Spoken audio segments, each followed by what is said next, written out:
Voilà, borne mosusu pe yangoyo. OPK ka chef coutumier batekaki. Donc c'est vrai, la nouvelle yaki à Mabeli Koteka, ils à solo. Le bout des bâtons ici, il y a des bornes où ils ont délimité ce qu'il bateki. Donc il y a total à peu mosusu. Ils ont bien gêné. Total. Donc à cause de la négligence, 8 bornes mosusu pe yangoyo. Donc il était kami vraiment. Bateau basombi, des bâtiments bas bornes. Donc il serait mieux le plus vite que possible. Non seulement retia Moutouazala na Kengela, et puis il y a des documents comme même, et pas de chef pour côté administration, c'est pour le recensement, et puis pour instruire le dossier dans la justice, pour la rétablir dans le droit. Si vous avez plus ou moins 2 hectares, 2 hectares, ils ont 200 mètres, 200 sur 300 mètres. Imaginez-vous, ils ont tellement monnaie. Il faut qu'on récupère en haut. Maintenant, tu vas parcourir sur 150 mètres. Tu vas à pied. Tu te dis, Mati, Liboso Kuna. Ça, c'est Suki. Au total, la limite, c'est le chef de Bateki. Pour eux, moi, comme si on dirait, faire mes arts abandonnés. Parce que on devait néanmoins récupérer déjà, déjà la borne, la limite. Parce que bon, on fait ça maranyoso. Ndenge bo ni frère wana zoloba nyongo ezata mukete oh liboso boye c'est un ingénieur architecte et azape géomètre en tozoya to français ah nyonso tout na kata propriété na kata propriété ya papa Diaya. Dès lors que vous négligez, vous abandonnez, vous allez faire vos salabas œuvres. Quand même, cité à prière, il y a des salabas au côté de la retraite, vous go to awa. Dans la monde, deux places mon groupe na ça va. Voyez Alain Yoana Liboso azana le garo yo. Azola Kisabiso. Yende chef. Il y a Biazam, il y a Mboka, il y a le nouveau administrateur. Borne Moussou Sangoyo. Voilà, c'est ça, Borne Moussou Sangoyo. Yangoyo, jusqu'à tout Bateki. Voilà. Moi, on va tirer panneau. Le panneau qu'ils ont mis. Yangoyo. Bateau Basombi. Tirer panneau na bango. MSF, nous ne savons quoi ce que les années, les panneaux, puis là, c'est comme si nous comme derrière Batou, nous bateau bateki yango. Borne mususu yango, non qui est là la sabine yango. Borne mususu yango. Voilà, borne mususu yango. Do bateki yango ndambu. C'est ça. Otoza déjà na nzela. Voilà. To komi déjà ti libanda be na nzela. Voilà. Studio toi libanda na nzela. Attention kiti boy tout oh nyonso. Oh nyonso tout boye. Nyonso tout boye. C'est la propriété. Bambou oyo ya bango be bachango. Bambou wana eza. Bambou oyo. Bango kuna na kati kuna. Oyo tondi matiki. Donc bateau bateki vraiment bateau bateki même à bambou oyo ce sont seulement les gens qui ont vendu bao basombaki tala batie même ba bambou donc borne mususu ngoyo donc o bationgo ba o mana ndenge siko ya mutuzela mutuka gouvernement pe borne mususu kutangoyo. Bon, nous sommes en Bachaki en Koyawa, donc ces gens ici, teki vraiment, oh non, tout beau monde à Oyo, 24 hectares. Donc 24 hectares en équivalent, c'est ça la plus ou moins 550 parcelles. C'est ça. Au papa Sombaki.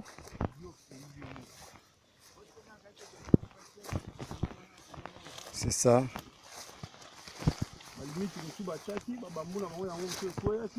Babambu na bango musu yango yo. Eza kokwea. Yango babambu. Borne yango yo. Ba borne yango yo. Donc ba teki vraiment. Moni borne musu yango yo kutu. Moni o ba uto chango fraîchement. Bon mona même na ba na cripsage batiengo ka mikolo disons. Moni batiengo fraîchement. Et directement les gens le les arbres à moment et bah récolte saison de pluie et bah fruits déjà la récolte des arbres bah sommi so banda ko exploiter déjà. Donc dans le plus vite que possible sengeli ko sécuriser zamba. Bon borne mususu yango ba bombi c'est que bazo continuer ko tia ba borne bato bazo sala misala. Vous voyez yango wana bato bazo continuer toujours misala yango moni yango moni moni o eza bakayas bayena bakayas wana eza saka ciment yango baborne bazo tiaka baborne mususu yango yawa ouais c'est ça baborne mususu yango déjà donc bateki vraiment lokola biso toza na dossier ndenge chef a confirmé que eza pas maître Didier mais le mal année parce que azolinga komona na vraiment te esengeli ko présenter ba mikanda nyonso tout dès que ba mikanda eza présenté ba borne musango donc tout autour yango nyonso to na 150 mètres au dodo kende nyonso ba borne yango borne musango yo donc on a musu pe yango lisusu soki Didier a présenté mikanda et ça là que ma beleza la récupérer parce que ba document tout n'est pas ça là ba chat et ça na bonne et difforme donc le grand problème ba borne musu yango wa ba bombaki po basala misala na bango moni ba borne yango ebele ba bombaki po ba continuer ba connaître misala ba tia ba piquer na bango ba limite na bango yango ebele nous les découvrons maintenant comme ça les images ici et au permettre biso pe ko memango na niveau justice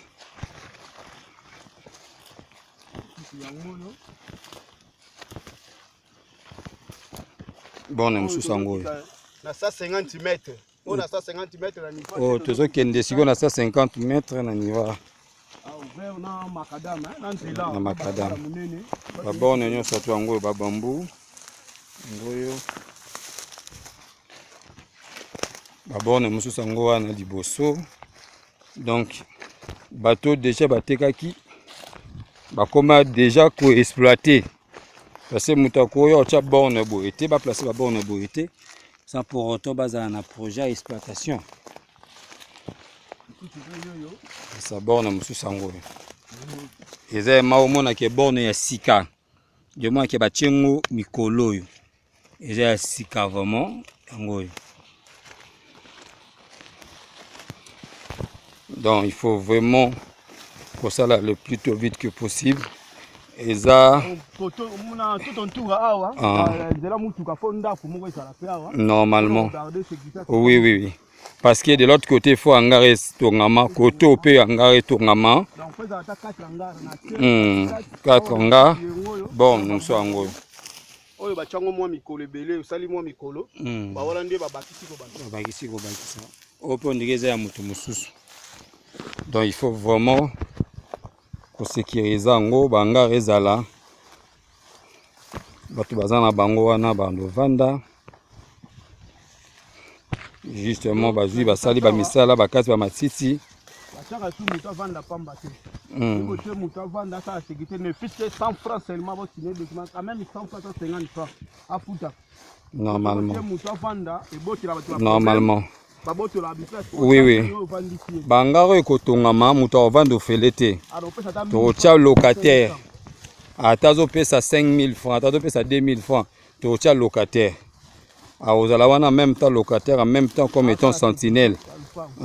5000 francs c'est tout. Attends 1000 francs seulement. Voilà. 2000 francs. 1500. Et aux allemands régis un contrat bail. Pour sécuriser. Oignon surtout boy. Si tu as borne yango oignon surtout. Nzela to okende donc ba auto placer plaçango si kuna liboso. Moni. Oh non tu as biso. Oh non tu as papa dia. Bonne musu okutango yo. Bonne musu ango yo. Ba tete ba bonne. Oh non tu bo mona wana. Ba photo ba tete ba bonne. Maître. Oh pega biso. Oh non tu biso. Tala. Omoni. Ba bonne ango moni. Yango eketi boy. Omoni. Dans des bateki. Bon, celui-là, c'est le géomètre, Azapa architecte. Babon Angwana, donc Zélan Zéleskiazo Kindewana, Yangwana Babon. Babon Angwana. Bakaboli vraiment. Déjà, espace déjà boé. Bakati déjà mamatiti. Simoni Moutati borne moué. C'est qui est déjà sombi. Et c'est plus de 200. C'est à 200. C'est plus de 200 mètres. Déjà, Moutati, Nini Boese qui est déjà sombi à une bande d'exploitation.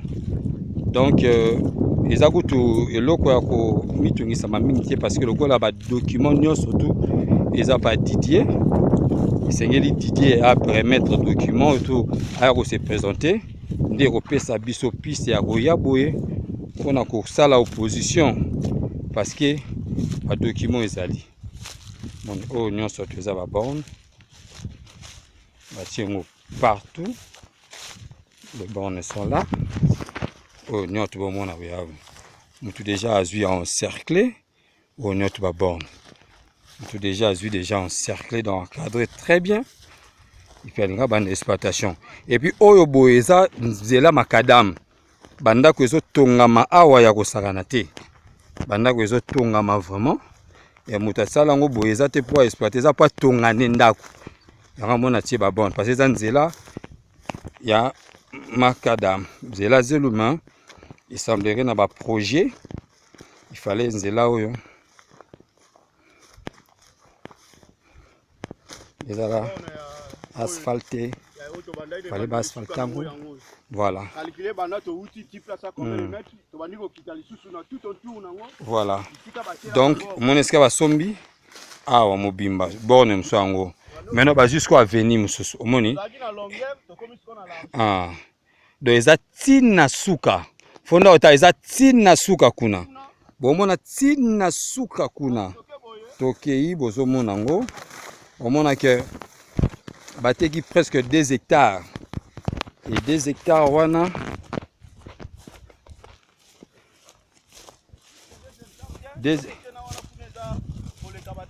Ah, ok. Oh, oui, oui. Oui, oyo siko yaba, oyo zapi mutu musu. Yango ba pika milai mutu musu pepe. Donc ezati na suka kuna. Donc so moni mutu a sombi déjà atie ba piqué boye. C'est que et loko ezaka moko les documents originaux où ils a pas Didier. C'est celle-là qui doit être présentée. Ce qui s'est présenté et puis de la présentation directement de ça l'opposition te récupérer ma bélo yo. C'est ça. D'abord nango yo. D'abord nango yo. Ils ont bimbati kuna. Bon monika esika. Oh non tu vas bon. Va exploiter déjà et puis banzeta ba confiture ezala qui a commis déjà kolongo lango. Ba longo déjà ba safoutier. Les gens l'exploitent parce que c'était comme étant un terrain abandonné. Manque à suivi. Batbayaka sous athée. Même le chef a confirmé, c'est seulement jour. Babando versé mbongo. Bataki yena papa. Na maître Didier.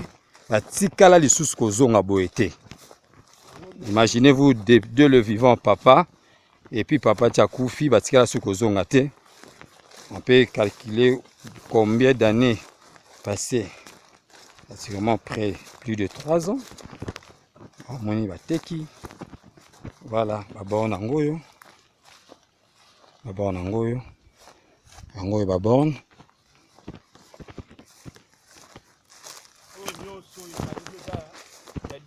Oh nyonso tu. Nyonso babambu omoni na se côté na Alexis Musapi. Là ba nyonso to uti je tandi nyonso ya diaya. Bon on est na bango parce ba sombaki o ba sukisi na longueur yango. Na largeur awa to monelo côté mais to progresser la liboso kuna. Moni borno esukisi bango yango oyo. Na se siko to mata likolo na se. Oyo nyoto bomona zambo ti likolo kuna na ba herbe verte wana eza toujours ferme ya papa Diyaya. Oyo nyoto bomona oyo étendu nyonso to eza ferme ya papa Diyaya. Nyonso tu oyo. Nyonso tu oyo. En tout eza 24 hectares. 1 hectare ezalaka plus ou moins 25 parcelles. Il y a 20 sur 30. Bon, on musu bataki yango yo. Ebukanaki. Yango bon on musu bataki yango. Bataki na longueur, toki jasco na largeur. Bon on a que les choses sont sérieuses. Et automatiquement, il y a quelque chose qui cloche. Ingénieur Bavanto, on dirait salami de l'intérieur. Il y a solo papa. Oui, il y a un moutuka ou un membre de la famille. Oui, oui. On va à niveau boité. Sincèrement. On va à niveau boité.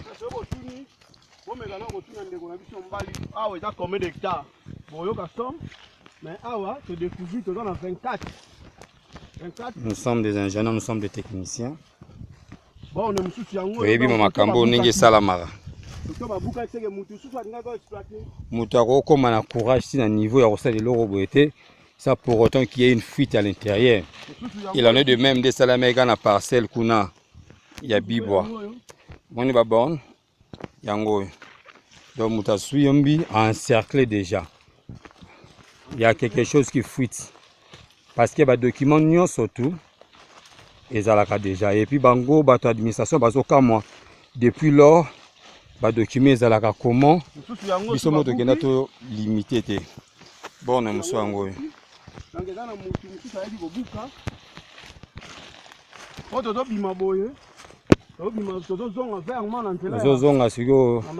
vers l'allée principale. Donc vers l'avenir, disons. Ah, banda kozo tongama. Bon, on monsieur.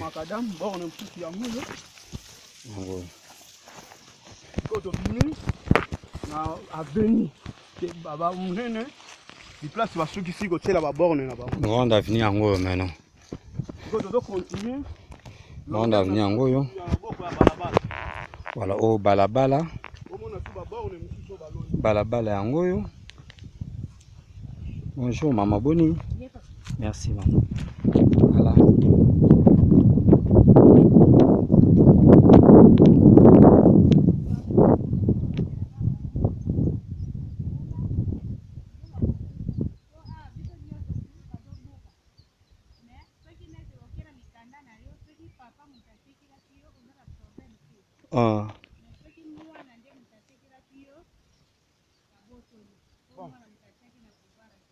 Ok.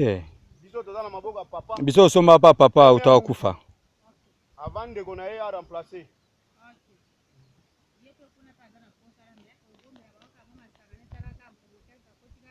Ok.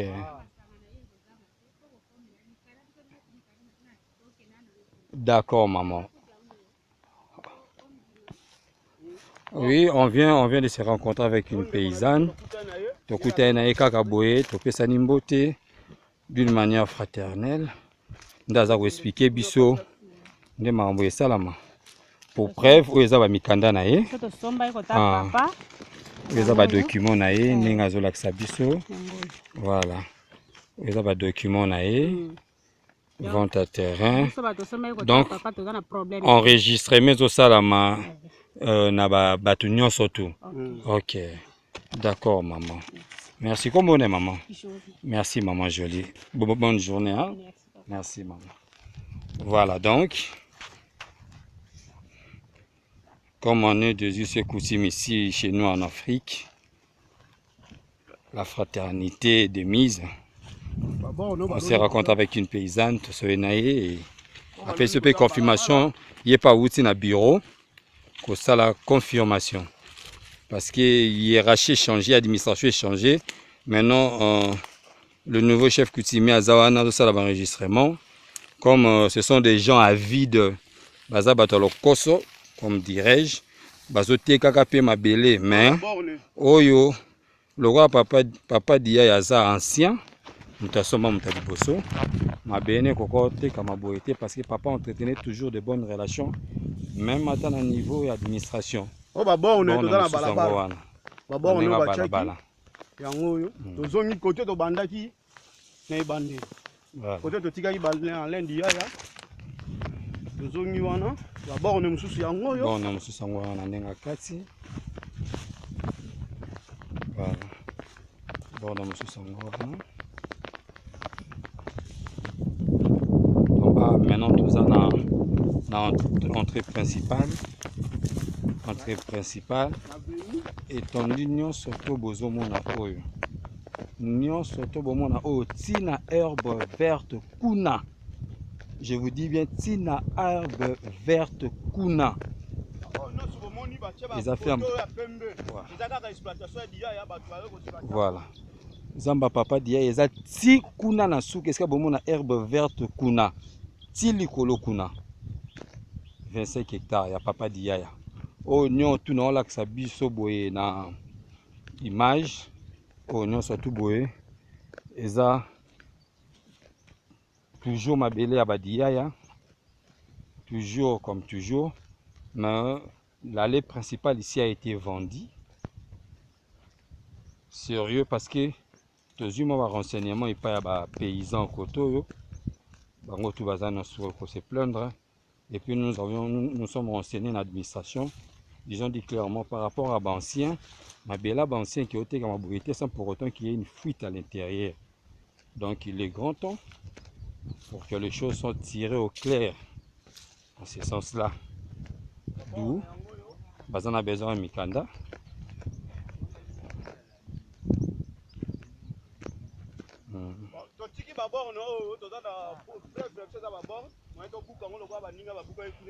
D'abord on a des preuves donc il a accepté à niveau bureau, à niveau justice, on va trancher. Voilà, tout le monde va bon on a tout le monde des alliés. Oui, les limitations babala. Ah. Tout le monde va bon partout. Limitation babala. L'année mes matines a sorti na côté place. OK. Donc parfois le monde va bon déjà bateki. OK. Les mots peut côté au monde déjà bateki va sombi ba bande tonga bandaku. Tout le monde tu boyer c'est-à-dire bazan ba problème ba conflit. Yango on va arrêter ba travaux. Arrêter ce que yo bazotala bao baza mise en place ceux qui ba yo ka ndenge ni chef coutumier comme la place où ba s'arranger ndenge. OK. Lim to départager bango ba le OK. Donc nde kaka bitumbolobi biso ezaka keloko moto qui est présenté document ndenge bazosenga kuna et puis d'accord. Les deux documents. Laquelle est? Il y a Esobe, il y a Zam. OK. Les deux documents Ezali. Esobe c'est-à-dire le terrain ici, non? OK. Ezali. Donc terrain OP document nango eza à part et puis ferme un peu document nango eza à part. Il y a terrain où il y a 3 hectares. Donc 200 sur 300 mètres. 3 hectares, hein? 600 sur 1200 mètres. Sur 900 mètres. 600 sur 900 mètres 3 hectares au nyonso donc koto nyonso to boye nyonso ya papa dia ok tous les trois documents bandela nanu tous les trois documents. Il y a premier document où ils ont deuxième, il y a premier chef où il y a Mbumbu Martin. yes Moi, je n'ai pas allé à pouvoir marquer ma caméra, chef coutumier, des babunda qui babotu les pouvoir à Zalipe. Il y a un numéro naïe où il y a fait que la papa m'a bilé aux 3 hectares. Le temps où papa n'a pas remplacé, il y a un corps na papa habité. Sur les 3 hectares, il y a 1 hectare et demi. Totikolo 1 hectare de mubaksa biso $1500. $1500 ndé tosuka ki wana. Père papier c'est $1500. Nga témoin, Gelo témoin, chef Mouidi témoin, James nani biso nzozaki témoin, ve Didier pe azalaki na mwasi na ye. Ndé basali ba acte de vente makamyo sombongo epesa matika na nyongote pona esobe na 1 hectare et demi. donc esobe eza terrain oyo nyonso toyo voilà loba no terreau nyonso tout ezalaki ya biso ya asombaki 3 hectares et demi. Voilà. Azana ba acte de vente non pas s'il sana fiche na ngo ezali. Nde tango chef wana kufi ya ana koti aniye mikanda wana. Ote mikanda oyo yazalaki moyibi magi azaleki na nganga na kufaki na nte ya kozwa pouvoir tenga na zalaki. Nde ba yo sala ba corps babité to roboye te pas ndeko na nga yo fozwa 1 hectare et demi nga na 2 hectares au baksa $1500. Nde bayokana na papa bongo papier simbongo basali acte de vente tozaki na ve Didier na mwasi na ye basali makamyo so acte pe ebima ndenge za mabelo nyonso za 3 actes de vente eza côté ya ve Didier. Ok, donc document nyonso to eza pas Didier. Tout. D'accord. Na oyo ya 24 wana na croquis na ngo ndenge basala bakadastre tout. Na mona ngo pe butu za biso nyonso tout na. D'accord. Donc na stade to komi lo kwa administration si kezo senga ba document il faut ba document pas Didier ko ya ko présenter ngo boye surtout pour na ko récupérer pe ba photocopie ko tirer ba photocopie ko yo récupérer partout aussi ba teki audio. D'accord. Merci beaucoup Kumba. Ba numéro ezali ha. Maintenant awa esenga pe ezala sécurisé disons. Muta banda okengela tu consort.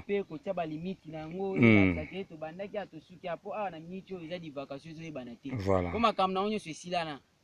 Na ba borne ba pesa ba mbongo sima pe ba pesa.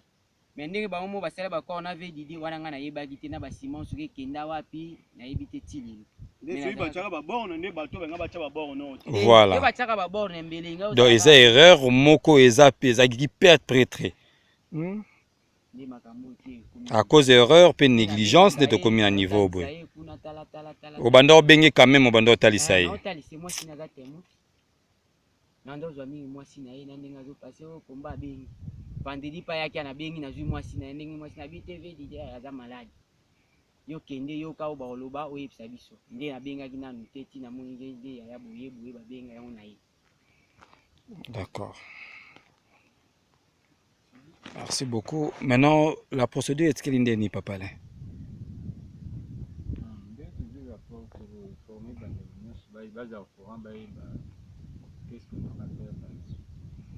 En tout cas, merci beaucoup. C'est ça, de parcourir ferme Mobimba du bout en bout, te remarquer que Makambo et l'Obama qui c'est vrai, la portion était cami, ils sont vrai parce que tout le monde est borne, maintenant nous devions instruire le plus tôt vite que possible le dossier au niveau de justice pour tous à la rétablir dans le droit. Merci beaucoup et à plus.